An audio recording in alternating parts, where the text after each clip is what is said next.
Hi everybody, this is Alchemist2, and I'm back again with another movie review. I was recently given the recommendation of a film called Christ in Montreal by a friend on here named Monk of Magnesia.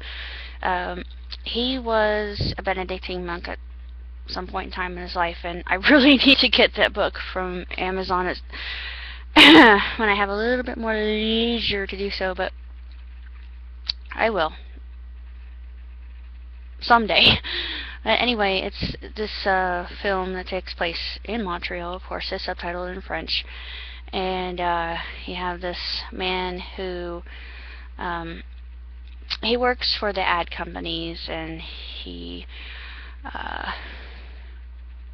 kind of leads a seedy lifestyle, and all of a sudden he is contacted by the padre of the church that he attends, and he tells him, well, we need a new image for the Passion Play, the stages of the cross.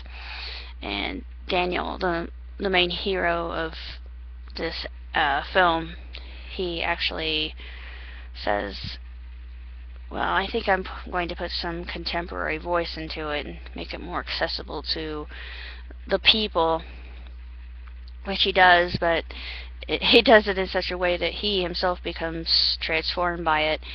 And you can see the different actors and actresses, they take on roles of different characters.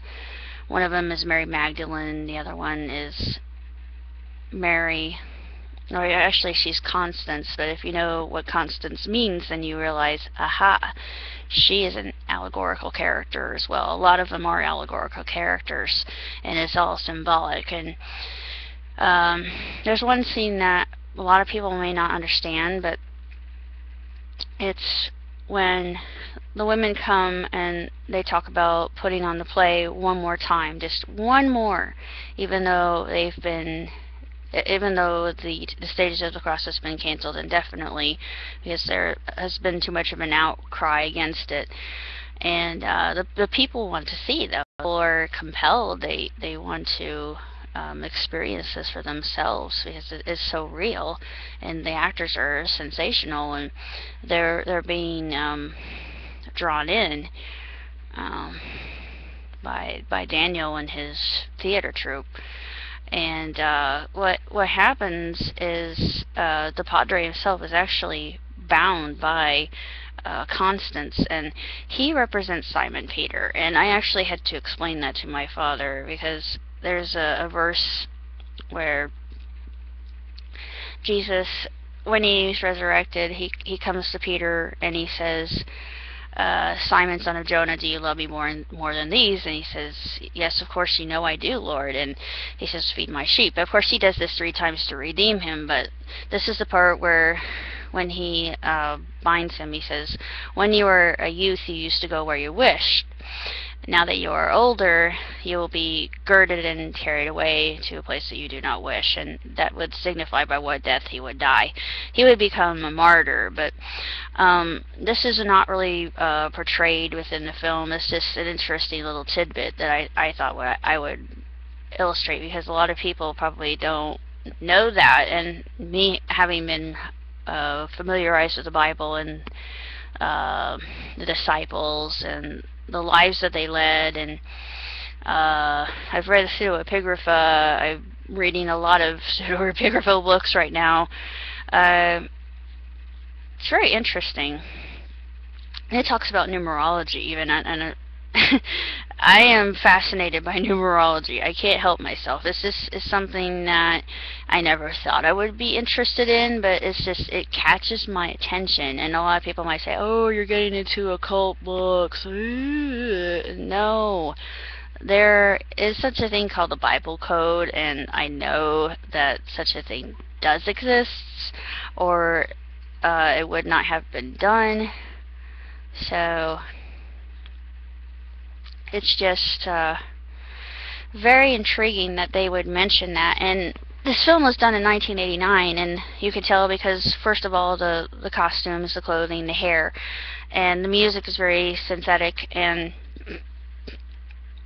electronic as it was back in the 80s. This was the end of the 80s, 1989, and they also make a mention to Classic Coke, and I thought, I wonder who out there remembers Classic Coke. Nerd.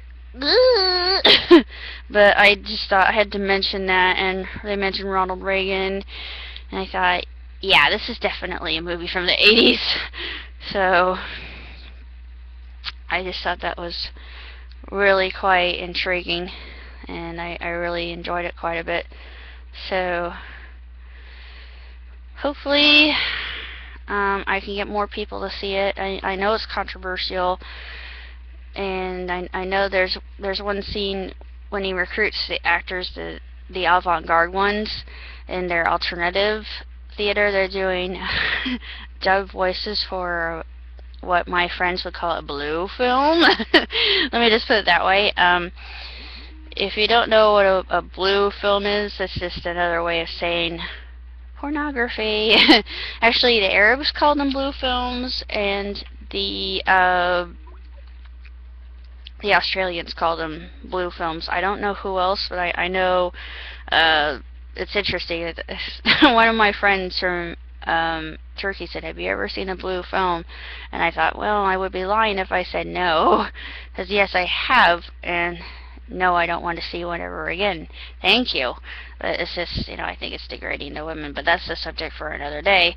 But they're doing this voiceover for a blue film, and I just thought it was kind of funny that he has to, the man has to do two roles, and he sounds kind of schizophrenic. I thought, yeah, I understand how you feel. Sometimes when I'm working on the self-scans, I feel schizophrenic too, and I feel like I'm going into meltdown mode, and I thought, well, yeah,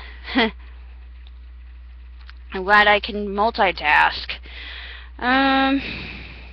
Not really sure what else to say about Jesus of Montreal, though. It's an intense film. It's really quite good. The ending is also very intriguing as well. And they say the people at the Jewish hospital, coincidence? I think not. They want to take the body, and they take the heart, and they take all the organs, and they donate them to other people, while his body is actually preserved at the church. And it's just a very moving moment at the very end where you see the heart going to a man someplace else who really needs it, or he was going to die. And then there's a woman at the very end, and she's opening her eyes, and she's Italian. Of course, I understood the Italian, and the doctor says, "Can you see me?" And she says, "Yes." "How many fingers am I holding up?" "4." "How many now?" "2." And she says, "Thank you, doctor," in Italian. I thought, how could I understand Italian there? It was just strange. I could understand a lot of the French being spoken as well, even though I don't speak French that well. I only speak a tiny bit. Enough to get by, not enough to be dangerous, I think. I think it's enough just to be polite. Speaking of which, there's a man who works in Germany. He has a German accent, oddly enough, but he's French. It's the strangest thing I've ever encountered. It's a Frenchman with a German accent.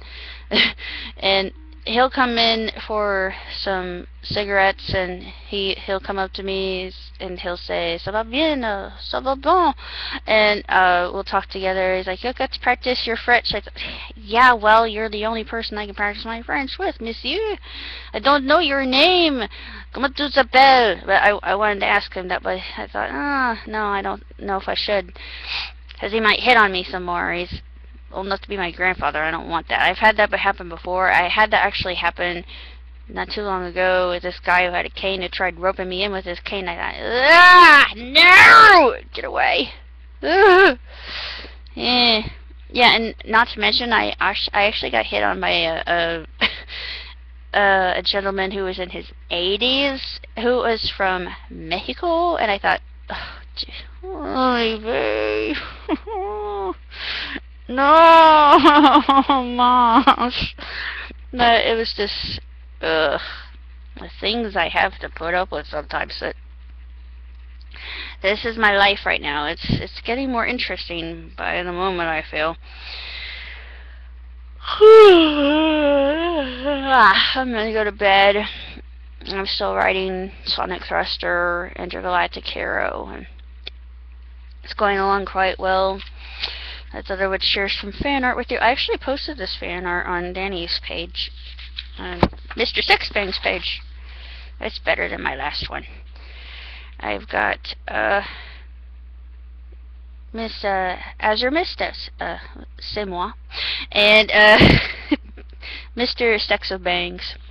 So Mr. Bangy Bangs, but I thought I would do that. I love drawing it. It gives me so much pleasure. But that's all I have to say. Oh, by the way, happy Bastille Day, everybody. Yeah, I'm probably the only person I know who celebrates it other than my friend Bright Star Angie, who's absolutely obsessed with Fritz. So, Bright Star, you know what day it is. Celebrate! Vive la France!